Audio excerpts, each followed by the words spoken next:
Hello students, this is Geology Lesson number 9 and we are going to talk about volcanoes. Woo! So, a volcano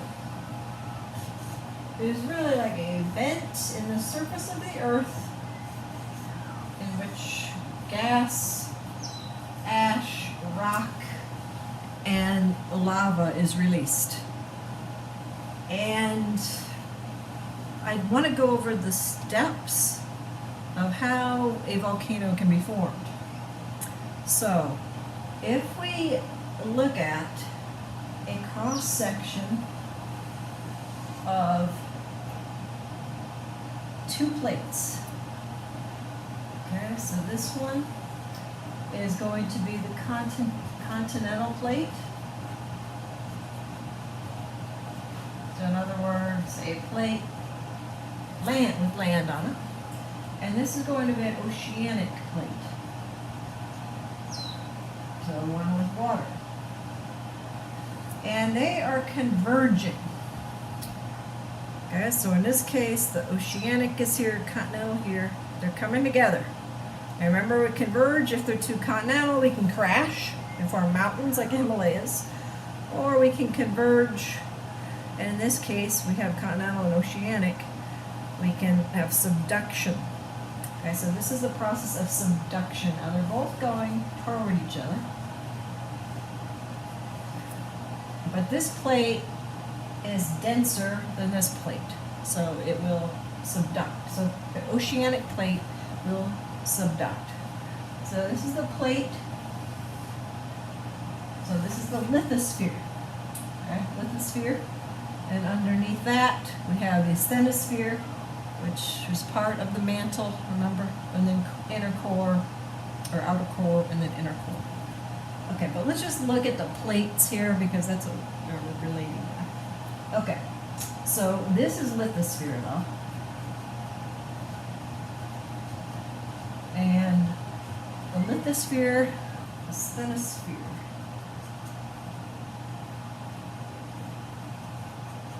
Okay, and that happens over here too. Right, so what happens when subduction occurs? In this case, we have the oceanic plate and the continental plate. So we have this. Since this has water on it, that water is going to spill into the mantle.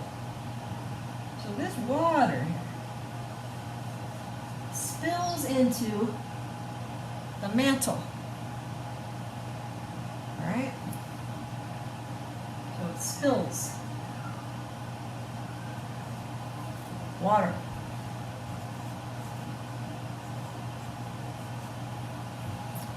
All right, and when it does that, it causes the mantle to actually melt. So it decreases the melting point of the mantle. So the mantle melts. The water spills, causing the mantle to start melting. And when the mantle melts, it becomes magma.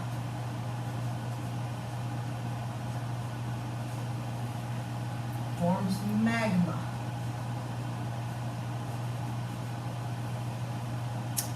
And that magma is less dense than the putty, silly putty like mantle. So it's going to move up to the surface of the earth. And it can do that through cracks or fractures in the earth, like that it can travel through. All right. So we're going to say that right here we have magma coming up. All right. And it can get in these cracks, but it also can get into, I'm just going to erase this part, what are called magma chambers. It actually forms like these chambers of magma. So this is a magma chamber. It's like just a cavity or hole, like a hole full of magma, hollow area, but it's full of magma. So that's called a magma chamber.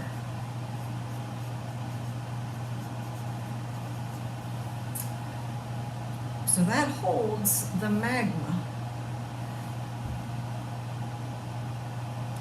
But when there's a lot of pressure here, right? Because remember, this is trapped magma, and it needs to be released. So when the pressure is very high, it needs to get out, it needs to release. It needs to get out so there's more space. It's trapped. All right, so all that pressure builds up. It needs to go somewhere. So that magma will go out through the crust of the earth and out in lava. And that lava come out, and the lava comes out, cools off, forms basalt rock, and that starts building up here, and that happens again and again and again, and eventually you get what looks like a volcano. What is a volcano? Right. So, and then you have eruptions. So this is generally the steps in forming a volcano. Let me just go through them again. First step, we would have subduction. So the oceanic plate would go under the continental plate, right? And converging boundaries, because the oceanic plate is denser than the continental plate. And the plates, remember, are the lithosphere of the Earth. The lithosphere floats on the asthenosphere, which is the middle mantle of the Earth. Okay? When this happens, the oceanic plate goes underneath, it spills the water, because it's ocean water. Gets into the mantle, and the mantle normally is like silly putty, but when the water gets spilled into it, it becomes liquid, because it decreases the melting point of the mantle. So if it decreases the melting point, it takes less heat for it to melt, right? And it causes it to melt. So that water that spills into the mantle causes the mantle to melt. This melted mantle, which is now called really magma, starts to go to the surface of the Earth, starts to travel that direction because it's less dense than the silly putty-like mantle. And it can get into these chambers called magma chambers. It's like storage areas for magma. All right? And in those chambers, those pressure starts to build up. And when there's too much pressure, that pressure's got to go somewhere. It's got to be released. All right? So it is. All right? It goes through there's fractures, there's cracks through the Earth everywhere. All right, so it has these chambers. There's like a channel or crack in the Earth. All that built up, pressurized magma now that's stored in the chamber needs to be released. All right, so it goes up to the surface of the Earth, and when it gets to the surface of the Earth, it is released in a volcanic eruption. So it's released in the form of lava. And that lava gets up here on the surface there, then it cools off very fast. Because this lava, right when it comes out, it can be very hot, like 1,000 degrees Celsius, which is like about 1,900 degrees Fahrenheit. If you think of 100 degrees Celsius as boiling water, boiling point of water, this is 1,000 degrees Celsius. So if you tried to take a temperature with one of those glass thermometers, it would melt the glass. It would melt it. All right, but when it gets to the surface of the Earth, it cools off very fast. All right, so that lava then starts to become solid because it cools. And when it cooled, that cooled lava, it forms rock in the form of basalt. So basalt rock would form. That's why it would look blackish rock. All right. Made of iron and magnesium. Volcanic rock is predominantly basalt. All right, so then the lava comes out, forms basalt rock, and then this keeps happening over and over. Pretty soon you get kind of a mountain, a volcanic mountain. So these are the steps of a volcanic eruption. And there are about 1,900 active volcanoes on the Earth right now. They could erupt at any time. Some of them are dormant, which they're not considered to be currently active, but they can become active.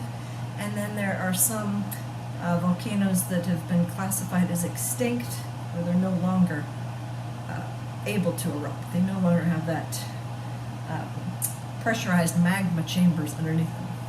But this is just a description of how volcanoes are formed, a simplified version. Remember, I did talk about hot spots, like the Hawaiian Islands are volcanic islands. They're made from volcanoes, but they were not formed from convergent boundaries. So in that case, they were just isolated hot spots on the Earth. These magma chambers can form in certain parts of the Earth without these plate boundaries. So, two ways volcanoes can form: generally through subduction of converging plates, and then also hot spots that form Hawaiian Islands. And another thing about volcanoes, about 90% of all volcanoes on Earth are that Pacific Ring of Fire. So it's a Pacific ring. It's really pretty much surrounds the Pacific plate, and 90% of volcanoes are very close to that, the boundary of the Pacific plate. So they call it the Pacific Ring of Fire. So this is just a summary of volcanoes, and please make sure you submit your answers to your questions in complete sentences, and enjoy nature and find your inner science nerd. I love you guys. Rock on for real rock stars.